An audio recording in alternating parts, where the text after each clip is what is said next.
This is Echo Zoe Radio, episode 141 for January 2020 with Jim Tingler of ITEC.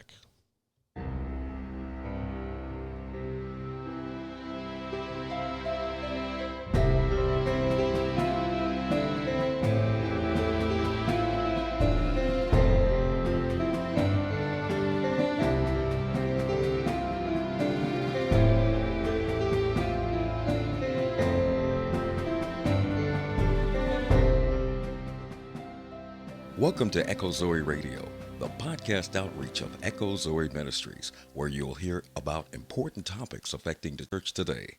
Our primary goal is to explore a variety of issues while remaining faithful to God and His Word. Stay with us for the next hour as your host, Andy Olson, shares his conversation with this month's guest. Here's your host, Andy Olson. I'm Andy Olson. Thanks for listening to Echo Zoe Radio. This is episode 141 for January 2020 with Jim Tingler. Jim is the Director of Administration for a mission support organization called ITEC, or Indigenous Peoples Technology and Education Center, based in Dunnellon, Florida. I hope I'm pronouncing that right. ITEC is a fascinating origin story and a very cool mission, and so that's going to be the topic of our discussion today. Show notes for the episode are available. You can find a video version of the show, a basic outline of the discussion, a list of any scriptures that we might reference during the show, as well as links to additional resources. And you can find that at echozoe.com/141. So then the video also is available at the Echo Zoe Ministries YouTube page if you care to watch there. But with that, I'd like to welcome Jim Tingler to the show. And Jim, your audio is up. I'm just getting the video over. Okay. Hey, Andy. Thanks for having me. Yeah. So thanks for coming on. Yeah. We were just chatting a little bit beforehand. This is a very fun show for me that I've been really looking forward to. And we've been kind of doing some scheduling and trying to get that working for a number of months, trying to make it work. And I'm so glad that now with Christmas break and it being slow, we were able to get our schedules to work together. And, I'd like to kind of introduce you a little bit, but I want to talk a little bit about like how did I find out about you? I think because it was really fun. Okay. That sounds good. So, talk a little bit about you, I guess, not too much, but, what you do and what ITEC is. Sure. Okay. So you want me to talk about what I do and what ITEC is? Yeah. Talk just briefly about ITEC, like the mission and, yeah, absolutely. And I hope it's as fun as, the buildup has been for you. At least if it's not this podcast, your listeners can go on and check out our website, because everybody else, I feel like, is at least a little more interesting than the Director of Administration. But what I like to call myself, I'm the official plate spinner. So I play a lot of the background roles, helping support the team. And so ITEC as an organization, we're focused on developing, training, and equipping. So developing means the tools or training, and then we're equipping Indigenous Christ followers, and then our goal is to equip the others to do the same. So let me just try to clarify what all that means. So we as an organization focus on equipping the local church around the world to do the things that short-term missionaries often try and go and do for others. So whether that be a medical missionary coming in and setting up a clinic where there are no doctors, instead of going and supporting that, we try to go and train the local church so they can provide medical care on an ongoing basis. Places where maybe there's some mechanical needs, we go in, like as far as small engine repair and maintenance, we train the local church to be able to provide that. And so the process we go about that we're on a learning basis. And so our team here, we've got professionals from different fields. We've got engineers working to maybe find creative tools that might support the work of training that local church. And then we also have professionals from the different fields like medical field or dentistry or however it might fit. That's what's going on today. But I think one of the more interesting parts, as you mentioned, an origin story of how we came to be was our organization was founded by a guy named Steve Saint. His father was missionary, Nate Saint, missionary pilot down in the jungles of Ecuador. A lot of people are familiar with his story. In 1956, there's been movies and books and all kind of things that have covered that story. One of the more popular missionaries would have been Jim Elliot. And so that tribe they were trying to reach out to, the Waodani tribe, this was their idea, this organization. And so we wouldn't be here. We wouldn't be sitting here right here having this conversation if it wasn't for the Waodani tribe. So there's a lot in between those, but I always like to talk about what we're doing today, just because sometimes we can get caught up in kind of the past, and we've been really intentional in trying to say, this is who we are and this is where we're going. Yeah. Well, I was fascinated by the past, and the way it came out for me was my kids and I, I'm a stay-at-home dad, and I homeschool I've got 4 kids, 3 of them are school age, and so I homeschool those 3. And as part of the curriculum that I chose, they have they're reading from the Christian Heroes Then and Now series, and it's a very fascinating series of books. We read through George Mueller, who was a German man who moved to England and started orphanages, and that was the first year that I homeschooled. And then the second year we read about Gladys Aylward, who was a missionary from England to China, and that was another fascinating story. And I like these stories so much that what I was doing was I decided, well, last spring, let's just order a bunch of these books that we can read together as a family outside of school once the school year is over. And so one of the first ones I got was this the one on Nate Saint. And I was drawn to it because I've got a little bit of aviation experience. I'm a private pilot. I've got maybe 100 hours, 100 to 150 hours, and maybe 50 of that is PIC. So, I'm not super experienced, but enough that I love aviation. Hold on. Now, I'm sure all of your listeners don't even know what that means. So pilot in PIC. command. Pilot in command. Pilot in command. So see, I work with a lot of pilots, so that's why I'm trying to help everybody else out, because I feel it the same way. I'm not a pilot, but there are a lot of pilots, in our organization. Yep. So that's all I knew. Medical field. Yeah, we got to clarify. Yep. So that just means that out of my maybe 150 hours, 50 of it is I'm the only one in the airplane. I'm the one in control. I didn't have an instructor with me. That's a big deal. Didn't have somebody else. I'm, the guy in charge of landing and taking off and making sure the flight's safe, which it is a big deal. But most pilots start getting hundreds and then thousands of hours, and it kind of becomes second nature. And I've never reached that second nature part. But it's still in my blood, and I love it. And that's all I knew when I saw this book on Nate Saint. I hadn't heard any of this story. I hadn't read End of the Spear. I had, once you sent me some materials a few months ago, and that was among the materials. And then it clicked with me. I had heard that, several years ago, probably shortly after it came out. But I never put it together until you sent me the book. Nice. And but it was a great story, and I read on Nate, and then I thought, well, I'm going to look up and see, there's so much stuff on YouTube for just about everything. I'm going to see if there's anything on YouTube.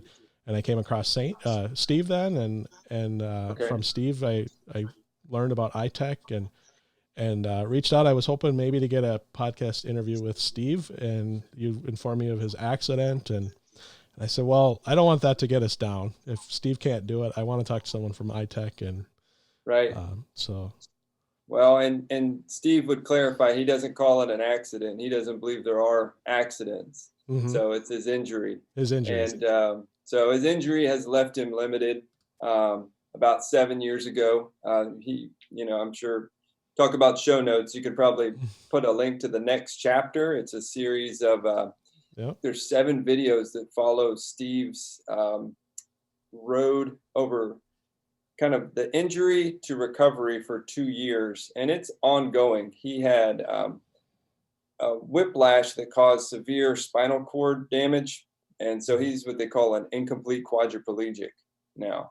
And so there's some weeks he's doing great, and then others not so much. But I highly recommend those videos. It's a Yeah. great story. Steve's very encouraging, and one thing he Well, never lost was his wit. He immediately jumps right into one of the interviews with Min Kai over a video call soon after his accident. Jumps right into Wow Tadito and speaking a different language. So, yeah. and anyways, yeah. Well, I think check that out. it's important. I'm just telling like how I learned of the story, but it's kind of important to at least set the story a little bit, and how Nate was a missionary bush pilot in Ecuador, Right. and Yeah. he's flying all over, and there's this tribe there that they knew as the Aucas, Right. and the Aucas were they were savage. I mean, they did not want any foreigners entering their land, and they were killing oil workers that were down there at the time, or any missionaries or anybody that came on their territory would be speared to death. And they made it their mission that they were gonna try to be the ones to reach through and reach these people, and spent time giving gifts by putting them down a line out of the airplane, so they were safe, and they were giving gifts to the tribe, and then managed to make contact. Had one contact, and then on the second contact was when the tribe came and ended up spearing him and five total people, four people that were with him, and they speared them all to death. And then it was then his sister Rachel who picked up the mantle, and then through a girl who had escaped the tribe, managed to start learning the language, and then was able to break through and make it into the tribe and bring the gospel to the tribe. And so Steve, who was 5 at the time, comes into the tribe as a child, and is raised among the tribe, and ends up not only sharing the gospel, but becoming family with the people. And you mentioned Min Kai, and he's a big part of the story, and he's one of the people that end up spearing Nate to death, and is like a second father to Steve. And it's just, I love the story because it shows the power of the gospel, and how here's a man who kills another man and yet becomes family with the dead man's son. It's a story only God could write. Exactly. Yeah. So yeah, I mean, you went through, that the basic overview of that story, and just to follow up, this Auca tribe, which that's what the outsiders were calling them, which means naked savage. Waodani is what they called themselves, which means the true people. So you could imagine the Shell Oil Company moving into this area, and guys working out, clearing land are getting killed by this tribe. So there's a tension. So the Shell Oil Company, if they see some of these tribe members, what do you think they're going to do? They're going to start killing them back. And so not only that tension was going on, this tribe was based on killing each other. I mean, that's conflict resolution in the tribe was you're gonna get killed. And so anthropologists have since called them the most violent tribe to have ever lived on the planet. So they had a 60% homicide rate. So if you died in that tribe, more than likely you were murdered.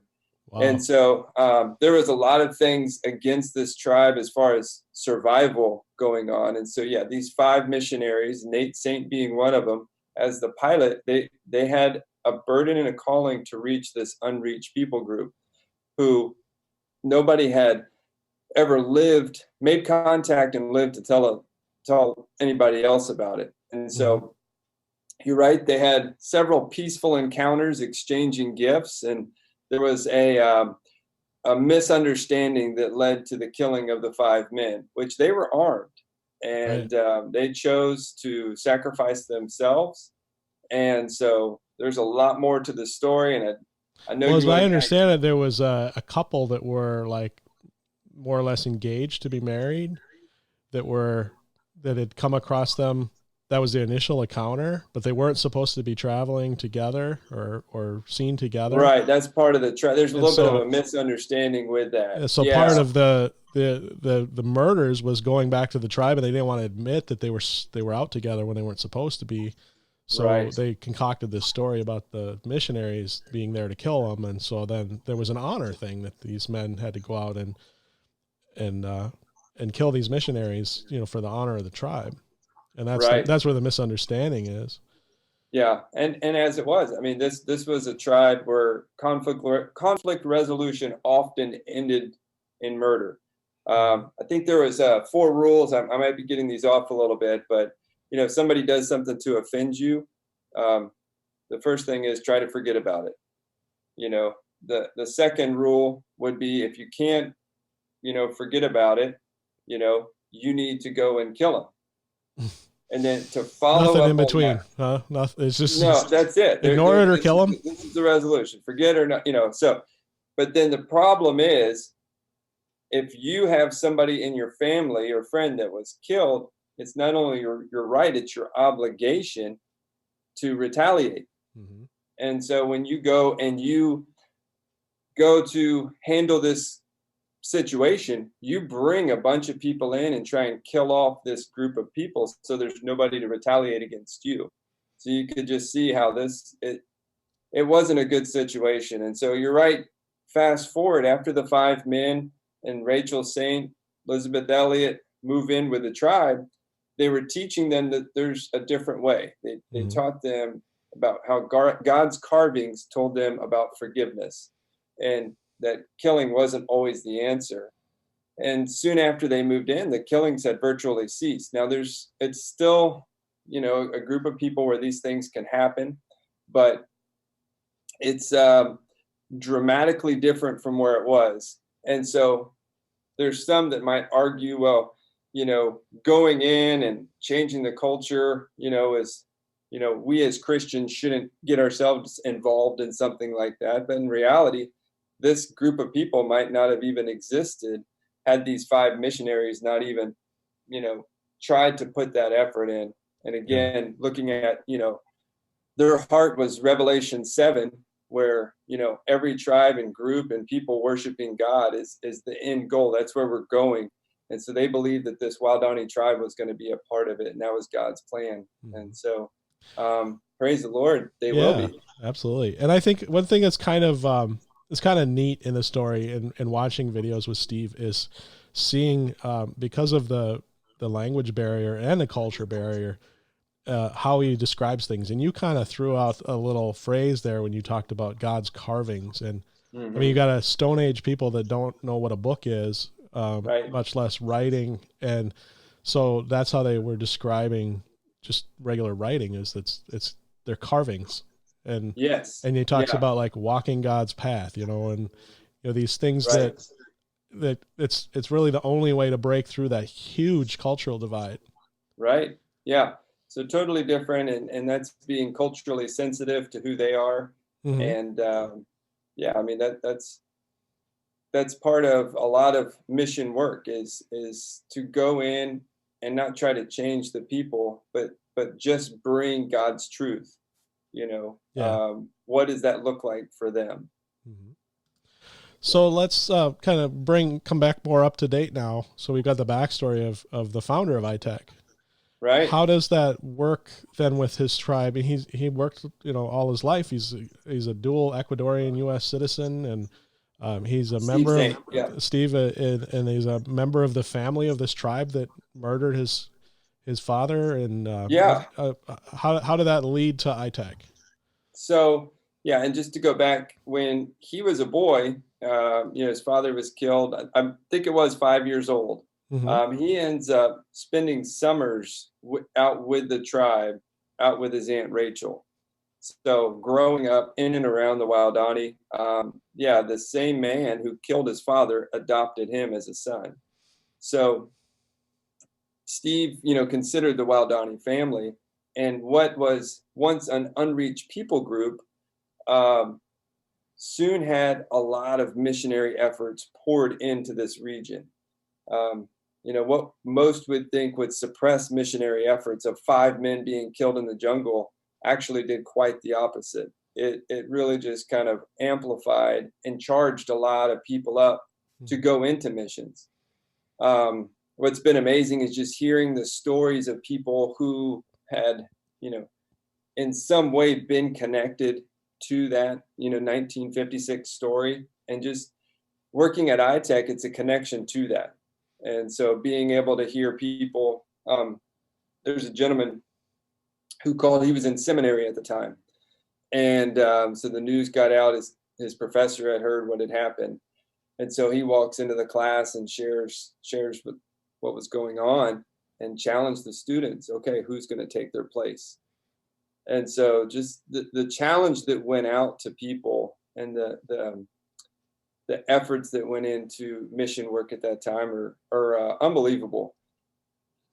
At the same time, sometimes we can intend to do a lot of good from our perspective, but not always be culturally sensitive. Mm-hmm. And so one of the challenges that the Waodani tribe faced moving forward, and this is about the mid-90s. So Rachel Saint had lived down there with the tribe for almost her entire life, working to translate the Bible into the Wild Tadito language. And so... And not to interrupt you, but if I understand correctly, yes. she was working with Wycliffe at the time? Wycliffe, yeah. Wycliffe, yeah. So that's an organization that Wycliffe Bible most Christians have at yeah. least heard of. Yeah. So, yeah, Aunt Rachel Saint was working with Wycliffe, working to translate the Bible. And so she ends up passing away in the mid-90s, and Steve Saint goes down to help bury his Aunt Rachel with the tribe. And it was at that time the tribe asked Steve if he would come down there and move in with them, like, his Aunt Rachel did. His Aunt Rachel lived almost her entire life with the tribe. And so he said, well, what would you want me to do? There's a lot of missionaries here that can do the things that I would do for you. They said, we don't want you to do anything. We want you to teach us how to do the things that missionaries are doing for us. And so they wanted to learn, how to do the medical things that they saw missionaries coming in and doing. They wanted to learn how to do the dentistry thing that they saw people coming in and doing. And they wanted to even learn how to fly airplanes. And so what was seemingly this crazy idea, they realized that when you can minister to people, through practical ways, it would open the door to be able to share the gospel. Yeah. And so this small group of people who were Christ followers saw missionaries coming in and doing this, but they wanted to be able to serve their community as well. They wanted to participate in the work that was going on. And so the idea of training somebody who has no background in medicine or even schooling like we would know, and teach them how to do dentistry was just a total foreign concept. But in reality, you could do it. It's just going to look different. Mm-hmm. It's not going to be 4 years of dental school. It's what can we teach this person in a week? Well, you sent me a copy of it's called the Great Omission. Right. And I was just, we just were talking in the last, it's been less than a week that we were setting up a firm date to talk. And so I decided I'm going to race through and read as much as I can. And I'm 70% done. And there's a lot to it, even just the little thing of like dentistry. It's really a rich area there. And, he talks about bringing a dentist in to fix. I mean, these people have no concept of even basic oral hygiene. And so they've got abscessed teeth, and, what teeth they have are abscessed. Yeah, it's a huge problem. And we could take it for granted. Right. We, in a developed country, we have about one dentist per 5,000 people. Mm-hmm. And in a lot of rural or developing countries, it could be 1 to 1 million. Yeah. So the reality of you going and seeing a dentist is just slim to none. Uh-huh. And so, when you get an abscessed tooth or some type of problem, complicate that with maybe not taking care of your teeth as much. There's huge complications that arise. Well, there's also the huge cultural divide. And he talks about one thing I think, I didn't think about, and I'm sure most people don't, and the danger of sending, we can find a dentist who will take a little vacation from his dentistry and go spend a week or two down in the jungle fixing teeth. And there's probably thousands of dentists in America that would feel honored to have an opportunity to do that. But the problems that kind of arise from that, Sure. And I was just saying, hey, praise the Lord. There are people that do that and are willing to do that. Mm-hmm. The reality of trying to meet the needs that are out there are just unrealistic. And so, maybe you can see a few hundred patients in a week, and that would really be doing a lot of work. But people don't schedule their abscess teeth. Mm-hmm. It doesn't just happen within that 1 week of the year. And so what if there was the availability of local people to be able to provide basic care? And so that's what the Waldani were proposing to Steve Saint. They wanted to learn how they could, provide, whether it be dental care, medical care, and even wanted to learn how to fly, airplanes. That's what they saw the need for. And so that's what started at ITEC. And by the way, The Great Omission was a book that Steve wrote while living down there with the Waldani tribe in the mid-90s. Mm-hmm. And if any of your listeners want a copy, they can contact ITEC, and we send those copies out for free. So awesome. I was going to offer to do a drawing, but that's even better. So boom. Yeah. Well, I've had, it's not normal for me to do a book drawing, but this would have been the 4th month in a row to do a book drawing. And so I was we can make something happen. But that's an awesome offer. And I know you mean it, because I never asked for stuff, but you sent me a whole packet of wonderful materials. So, well, hey, we love to, it's part of who we are. As you said, the origin story, that was the desire of the Waldani, that, them learning how to do this work. But ITEC as an organization, we're not just working in Ecuador. Mm-hmm. Each year, we're probably in 15 to 20 different countries doing the same thing, training indigenous workers. The local church, we train Christ followers to be able to provide needs for their community, to meet basic needs. Yeah. And our goal isn't to try and solve the world's dental problems, as an example. Sure. We're looking at the world's dental problems as an opportunity to show the love of Christ, so we can have the opportunity to share it. Our heart is to train Christ followers and further, the gospel. And so we feel like this is what we've been called to do, what Steve was asked to do, and God placed on his heart. And so that's how we got started. We're still trying to figure it out. We've got some things that we might be able to say are successful, but we've got plenty of room to grow. Yeah. Well, we were talking a little bit beforehand about how we're both techie to some degree. We're kind of amateur video producers, and right. We like technology and stuff. And my aviation background really was kind of attracted me to checking you out and seeing some of the cool stuff where you're doing, like, you talked about dentistry, developing a dental chair that they can bring out in the middle of a jungle with no power and sure. And no, you just have to deal with what you got. And right. You're working on some aviation, like, part of the reason why my experience in aviation is so small is because it's expensive to fly. Right. Right. Even a little Cessna 172 can be a lot of money to rent and to fuel and to fly. And that's another thing you do, is work on cheaper aviation, because it's so crucial in some of these tribal areas. Sure. Yeah. So a couple of things. You mentioned the dental chair, and I think aviation, plays a similar role. The goal is to look at the problem and try to figure out a solution. Mm-hmm. And so for dentistry, one of the challenges is, well, how can we train somebody in a short amount of time? So that's the training aspect. But then also, if we're going to do dentistry in the middle of the jungle, what kind of tools would we need? And so we try to look and see, is there something available out there, that we can use? And if there's not, then can we make something that would work? Mm-hmm. And so that's where the portable dental chair came out of that need, trying to solve the problem. And so people can go and look at our portable dental chair, folds up 24 pounds. We've got options where you can carry it as a backpack and water resistant, get into some remote places. But another challenge that you run into, and you mentioned, is aviation. And so what's the real problem there? It's transportation, remote area transportation. How do we get in and out of the jungle? How do we get to these remote places, whether it be for somebody that, got bit by a snake, or needs supplies or whatever it may be. And so that's what we're working on, trying to find solutions. So one of the hurdles is cost. You know, Yep. how do we get somebody in and out of the jungle for the least expensive but safe, and then training.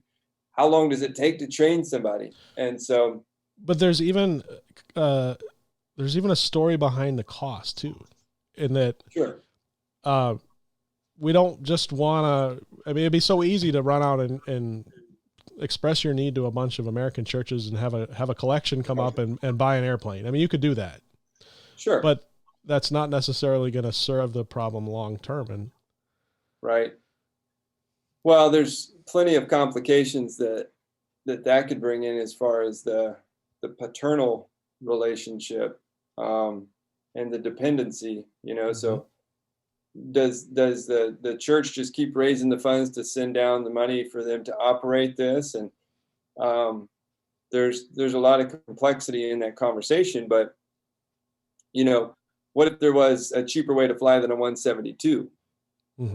So one of the things that we experimented with was powered parachutes. I'm not sure if you're familiar with those. Yep. Big propeller on a small vehicle, and it drags the parachute behind and kind of propels you forward, and then kites up the parachute, and then the kite acts as the wing. Yeah. And so and you've got on your website, your YouTube page, you've got, like, it looks like a little go-kart almost, or a dune buggy with a parachute behind it. Right. Well, that's a whole nother world of trying to figure out a solution. That's our Maverick. But powered parachutes are available commercially. So think of small motor, propeller. Usually you could put a couple of passengers on it. Well, it can even be as small as the motor can just be a backpack. Right. Yeah. We've got somebody that works at our facility that took rode in a backpack, little powered paraglider. I think that's what they're called.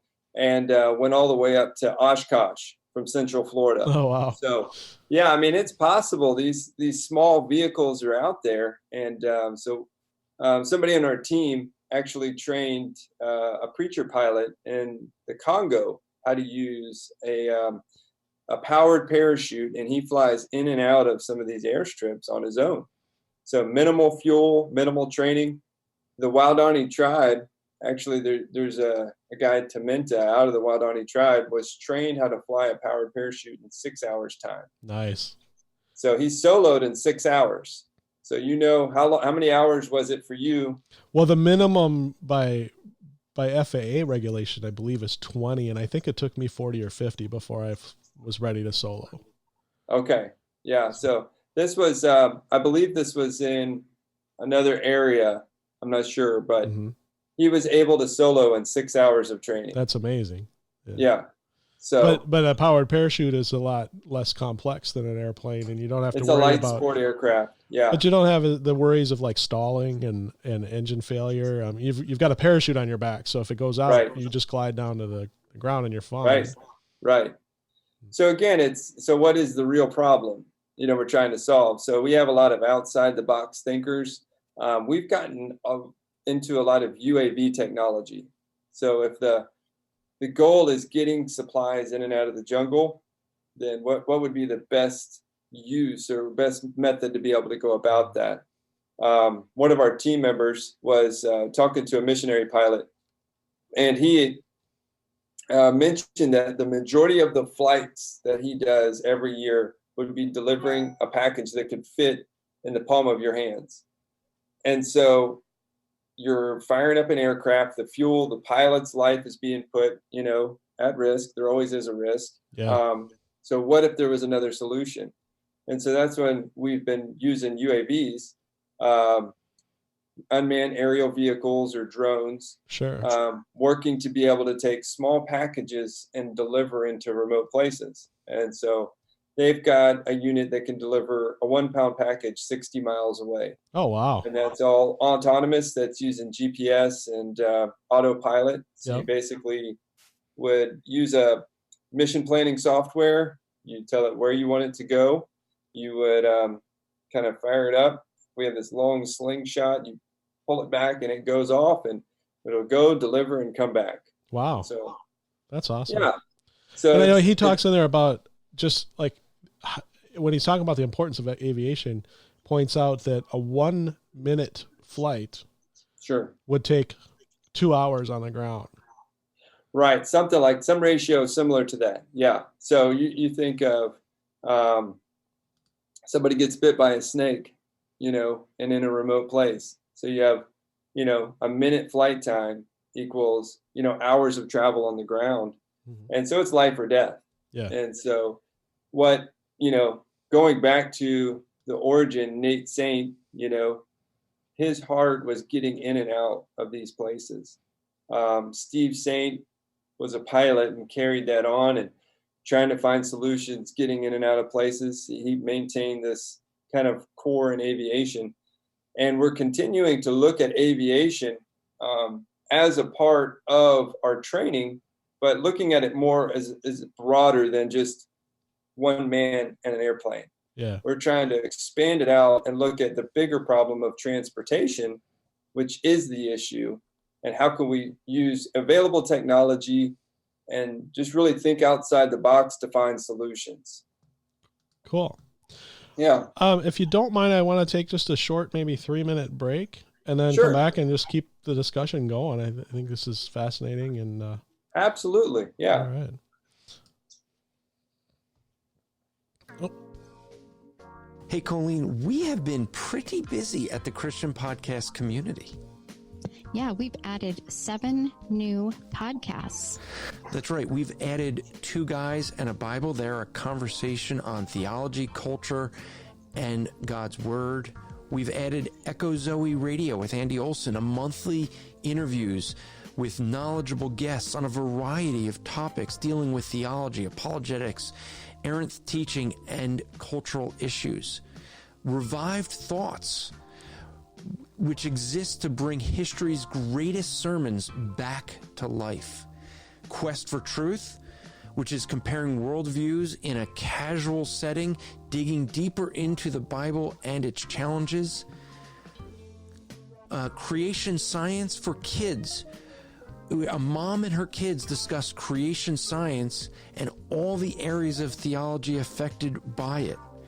We also have Cave to the Cross Apologetics, which is a new one dealing with apologetic issues. And then we have some brand new podcasts. Why don't you share about Awe and Wonder? Yeah, so On Wonder is hosted by a friend of mine, Kristen, and her podcast is to help women grow in biblical literacy, theology, discernment, Christian living, and our awe and wonder of God. And she's going to be doing Bible study, Bible verse memorization, and conversations on the podcast and through social media, sprinkled into her various episodes. So I'm pretty excited about this. She'll be talking about things like the attributes of God, stories behind some of the hymns, and some stories of martyrs, people that came before us. One thing that she says is Psalm 115:1 is a verse that they recite every morning at the school that she's working at. And it's become one that she reminds herself of a lot and that she'll be sharing a lot. And it says, "Not to us, O Lord, not to us, but to your name give glory, for the sake of your steadfast love and your faithfulness." And then we have one last very special podcast that's going to be brand new, Theology Throwdown.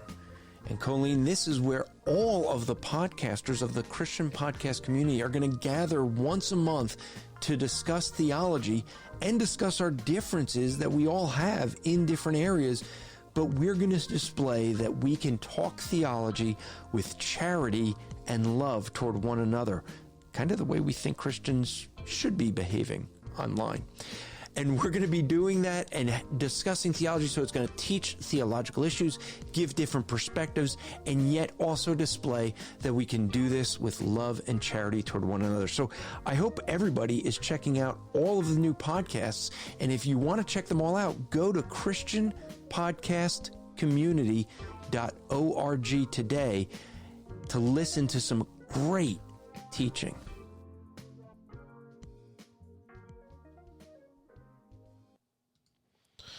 So Jim, I was going to ask you also, we were talking about aviation before we went to the break.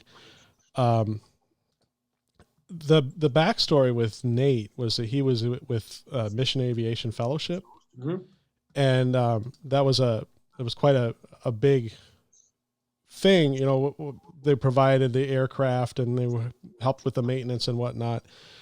And I'm not super familiar with Mission Aviation Fellowship, but I would assume that as you're developing light aircraft, is that an organization you're working with now? We were talking about aviation and some of the roles of the history of that, and as you know, Nate Saint was working down in Ecuador. MAF was his sending agency. They provided the airplane, they provided the maintenance, and so I think one of the things that is changing in our culture now, as far as mission work, is the need to look at how are we going to partner with indigenous Christ followers. Mm-hmm. You know, the challenge of training missionary pilots from the U.S. to go and provide service in other countries for their entire career is challenging. Finding pilots to do that. And so I think one of the hurdles we're up against right now is how do we train and equip indigenous pilots? Sure. And so that might not look the same, if that makes sense. No, it totally makes sense. Right. So trying to look at that from different angles and finding ways to maybe give them the tools that are appropriate for their field. Mm-hmm. There's a place for Kodiaks, the large aircraft, $1 million aircraft. It's going to cost quite a bit to fly in and out and operate on a daily basis. There's a place there's a need for those. Yep. That might not be an everyday use. I mentioned earlier, there's a preacher pilot that uses a powered parachute, getting himself in and out of small villages. And it's a huge opportunity for him to be able to do that. So those are two extremes. And each place has a unique need. And I think those are some of the challenges that the larger organizations are working through now. That it's looking different. The field looks different, and we'd love to talk to people and process through how we might be able to help think a little bit outside the box on that. Mm-hmm. I saw something about an airplane. I'm looking, it was like in the first chapter of the book. It looked like an actual airplane, like wing, not a powered parachute. Right. And I'll just read the little blurb here. It says, ITEC staff member Gene Walrath stands in front of a plane built by ITEC to evaluate the possibility of making inexpensive aircraft for use by indigenous believers. This prefabricated plane can be carried on airlines as a company baggage and assembled in the field with simple tools. That sounded really interesting. And it looks like, the picture there, it looks like it's a small plane, definitely, but it looks like an airplane. It's got big wings on it. Oh yeah, no. And that was pre 9/11. Oh, okay. So there's a lot of that particular insert there was, things have gotten a little more complicated in the aviation world and tightened down, but that aircraft, it's more complicated than it needed to be. Okay. As we mentioned, there's appropriate technology for what people need and how much to train, and that was a project that didn't work. Okay. And I think that's been one of the things that we've had to wrestle with. That not everything we do is going to work out. Yeah, but as we were talking before, I think that makes sense because, like I said, it took me 30-40 hours to solo as opposed to the indigenous believer who does it in 6 on a powered parachute, simply because even with this airplane you're going to have to worry about stall, and you're going to worry about best glide speed and emergency procedures and all that stuff, whereas a powered parachute, your power goes out, you're just going to look for the best patch of ground to set down on that you can find, and that's going to be a lot smaller than it would be on an airplane. Right. Yeah. And we mentioned the Maverick earlier, and that was a design They tried to use a balance of the short takeoff, short landing, and so like a powered parachute would be. The Maverick actually needed about 100 yards to take off and land, but it was a fully rowed vehicle blended with a powered parachute. So it was trying to come up with a solution for not needing to fly all the time. Sometimes you can drive until you get to a place where there's a patch of jungles you have to fly over. Sure. So we worked to try and find a solution for something that could be used day in and day out. One of the hurdles for the Maverick project was the cost. We're a small organization, and so R&D can get pretty expensive very, very quickly. And so we've produced several of those units, but we just ran into several kind of hurdles, and we felt that for the time being, we're going to put that project on hold and focus more on our UAV development. Okay. Yeah, that sounds interesting because, you hear about like Amazon working on that kind of stuff, and it seems like that would it's coming. Same kind of technology and just as useful out in the jungle as it is here in the suburbs. Well, the one industry that's driving the UAV field further and faster than anything else is the cell phone industry. Batteries are smaller, more powerful, lighter, and that enables you to go further, faster with UAVs. So a lot of the cell phone battery technology is going into other industries. And so we're working on a unit right now that's a blend of gas-powered and battery-powered. So it's going to have a 200-pound payload and be able to travel about 100 miles. A hybrid drone, huh? Yeah. Cool. Yeah. So there's stuff like that out there, and it's going to be a part of our future. So what our team tries to do is look at those in remote places and try to take the technology that's available and equip them so that they can have the resources. Okay. Now, if I were to come down to your facility in Florida there and take a tour, what would be the biggest thing you would want me to take home to tell my friends and my church? And what do you want people to understand the best? Yeah. So I think some of the challenges that we're up against is we're in a lot of different areas. Just it seems like there's a lot going on. And the thing that I want to challenge people to walk away with is that we are trying to find creative ways to equip the Indigenous church. You mentioned the book, The Great Omission. So what Steve writes about, the Great Omission is not including the Indigenous church in the Great Commission. So the idea that we as the North American church are going to send out missionaries and accomplish the Great Commission on our own is an improper perspective. Our brothers and sisters in Christ around the world, we're to work with them as the global church. And so finding ways to be able to give them tools so that they can meet needs of their community as a door opener for the gospel.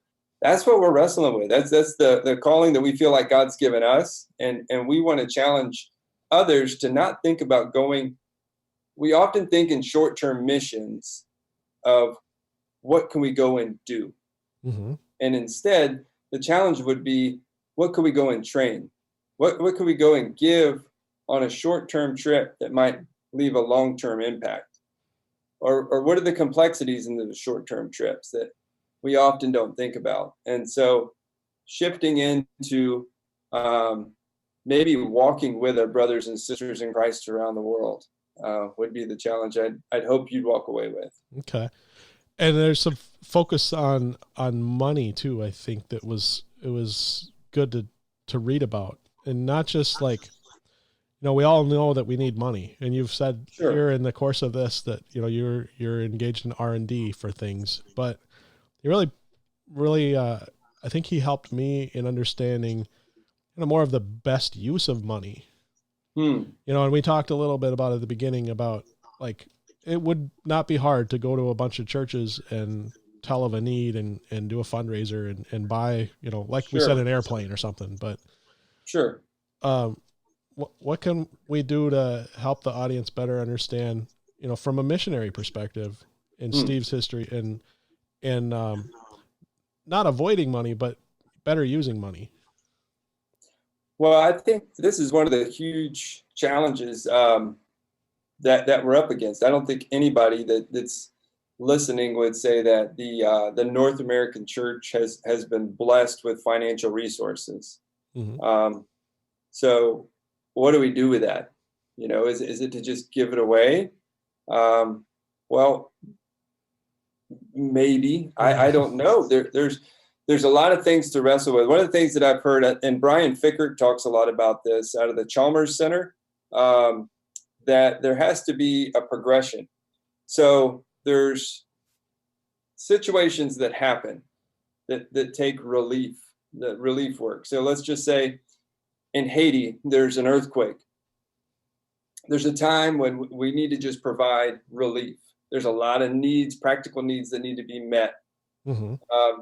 Then there's a phase of rehabilitation, moving things back to where they were, and then on into development. The problem is if we just stay in relief, if we're just giving and giving and giving, it creates dependency. And so that becomes the challenge, because it's a lot more complicated to move towards rehabilitation and development. Mm-hmm. So when it comes to financial resources, we're stewards of what God's entrusted with us.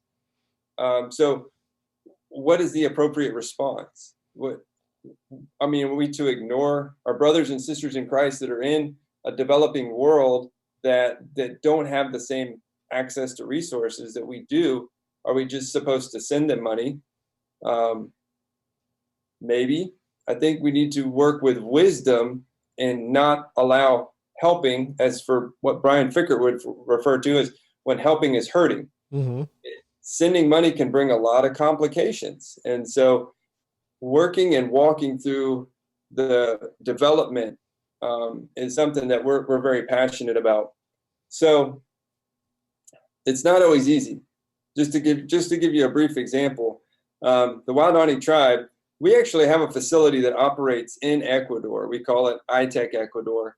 And so we are, it's run by all Ecuadorians. And so we're working with the tribe and doing what it's called a Wow Vision trip. But the best way to describe it is it's an all-inclusive jungle experience. Yeah. And so let me just tell you. I was reading about that. You still do those? Yeah, we got a team going in January. Cool. So yeah, and we're doing them several times a year. That's a good, being from Minnesota, I can say January is a good time of year to go. Bring it. Yeah. So we can make it happen. It's an awesome trip. And just like you mentioned, the jungle, there's not an opportunity to go and get a job at the local Lowe's. Right. There's not the stores to go, and the economy is complicated out in the jungle.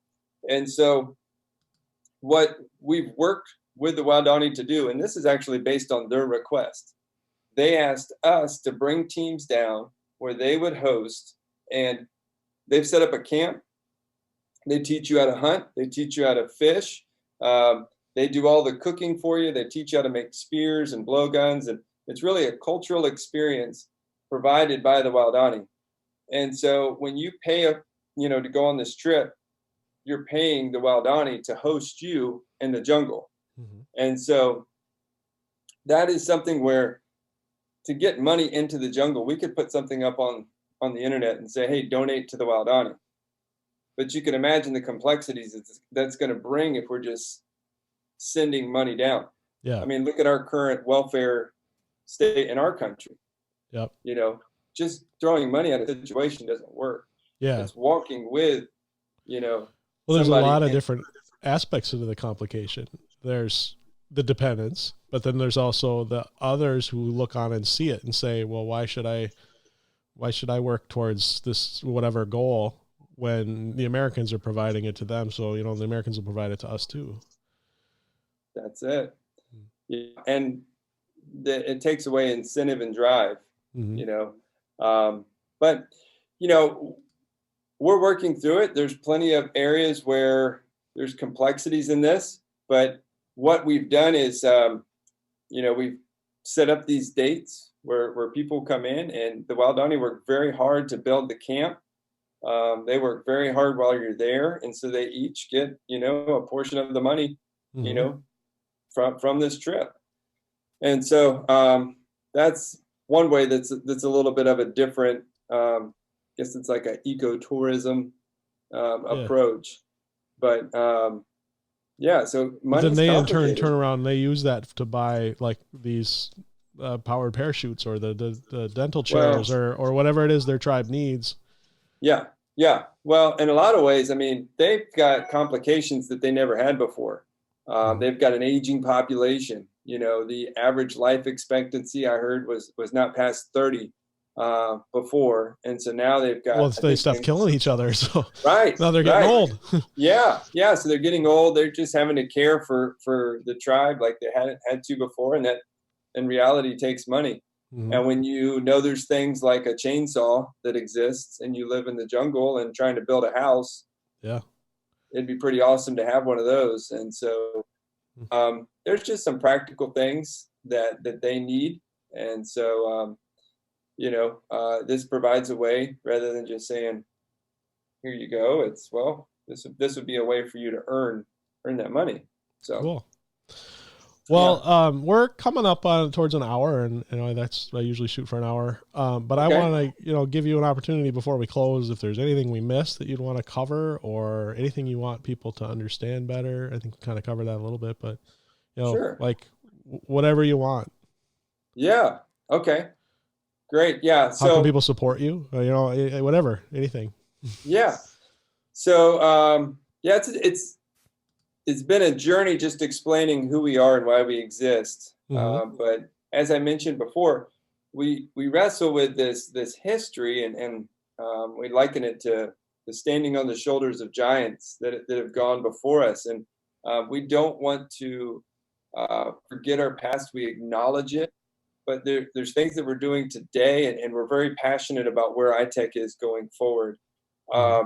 Day in, day out, our team is working on training, whether it be on a short-term trip or working on the training curriculum. Our team is working on different engineering projects. So just this first quarter, quarter of 2020, we're going to be doing our first agriculture training. So what that looks like is short-term trip. We're going to go in for a week and teach people how to maximize the resources that they have available to them. Mm-hmm. And so on an ongoing basis, currently, we're doing 5 trainings. The 6th will be in agriculture, but we're doing dentistry, medical work, mechanical, which would be small engine repair and maintenance. We have our sight enhancement, which involves using glasses, mm-hmm. And then video production. So we're teaching people how to create their short films on a short-term trip. So all of those would take place in that short window. And so I lay all that out there is that if you are, involved in any of those areas, you're a farmer, you're, working video production, you are a mechanic, we can use those people on short-term trips to train the local Christ followers. Or maybe you have some type of relationship with people in another part of the world, and they have that need. We'd love to talk to you about what it might look like for you to do your own short-term trip and train the local people so that the work can continue. That idea that the Waodani had wasn't just unique to them, of having the desire to learn what missionaries often came and did for them. Mm-hmm. Globally, that need is there, and we feel that this is a crucial role in working and walking with our brothers and sisters in Christ, to train and equip rather than just go and do.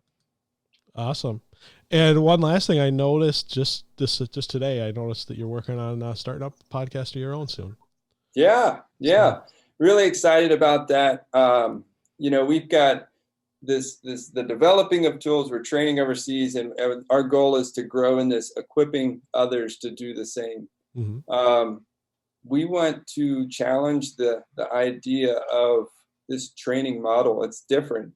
It is a little bit of a paradigm shift. And so, it's walking and wrestling through some different aspects of it. So we've been interviewing people that are involved in training, and whether they've been trained or they are doing the training. We'd love for you, if you love podcasts, to check them out. It's called Mission Minded. Mission Minded. We'll have that on through our website, and we're also working on a documentary where we're interviewing people along the same lines. Cool. And that should be first quarter of 2020 as well. Okay. And that the podcast starts according to the website just in January. So this hopefully will be posted New Year's Day, or if not certainly within the first few days. I don't think, but for our prior little my gaff, I guess I don't have a whole lot of editing. We'll work that out. So I wasn't paying attention. No, that was my fault. But I should be able to get it up pretty quick. So I'm hoping January 1st. So keep your eye open for that. And I look forward to it. And there's a lot of great videos too that you've already got. Not necessarily a podcast specific, but ITEC's got a pretty interesting YouTube channel with a lot of stuff on it. Oh man, yeah. YouTube is a very interesting platform. Anybody, can take these devices, these little smartphone devices, create a video and reach the world. Yeah. I don't believe that we are maximizing that for kingdom purposes. And so that's a challenge we're up against. We have a video that our guy on our team worked with a local women's pregnancy center that here in town, created a short film, and it's been viewed, I believe, about 8 million times. Oh, wow. In every country except for North Korea, which I don't know if they have YouTube in North Korea, but they don't have any stats for it on Google. Yeah. So not yet. Just little small town here in Ocala has now a video that has been seen globally. Mm-hmm. And so there's a huge opportunity, for impact on that. And so, you could see some great videos of our team. Like I said, I've got a professional videographer. We've got some really talented people, but I think the big challenge is, how are we as followers of Christ going to utilize the resources that we have at our disposal? Mm-hmm. Well, very cool. Well, thank you very much, Jim.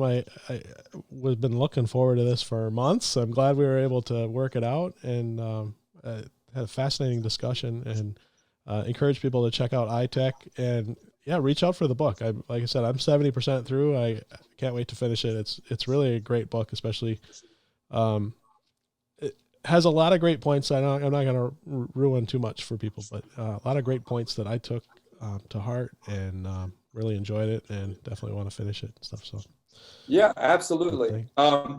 I'll send you a link, Andy, so you can actually put it in your show notes as well. Oh. There's I will do that. The Mission's Dilemma is a 7-part series. Have you watched any of that? Yeah, I think I did.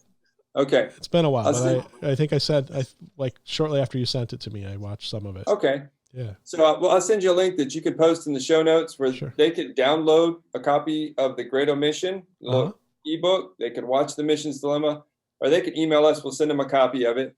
Awesome. And as far as your I will put that. Giveaway, I will put that in there. I'll make sure you get something that you can do for that as well. Oh no, like I said, if you're giving the book away anyway, then sure. The ebook or whatever, just check out the ITEC. What is the ITEC website? It's itecusa.org. Okay.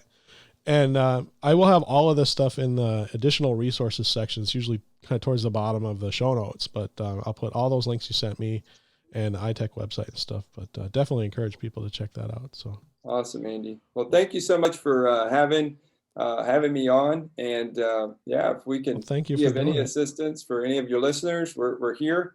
We love to help, and we love to learn about the work you're doing. Awesome. Well, thank you. Echo Zoe Radio is an outreach of Echo Zoe Ministries. If you are blessed by the show, please consider offering your support. There are many things you can do to help, including prayer, sharing the show with others, and your financial support. Echo Zoe Ministries is a registered nonprofit organization with 501c3 tax-exempt status, and your donations are tax deductible. For more information about how you can support Echo Zoe Ministries, please visit echozoe.com/support. That wraps up episode 141. Thanks for listening to Echo Zoe Radio. And for those show notes that we were talking about, you can check those out at echozoe.com/141. So also be sure to check out the website for links to Echo Zoe on social media, because we're on Twitter, Facebook, and YouTube, and love to connect with you. So follow, like, and subscribe to Echo Zoe Ministries. Help us also get the word out by sharing or retweeting the announcements that you get for your favorite episodes. So with that, Lord willing, we'll be back next month with the February episode of Echo Zoe Radio.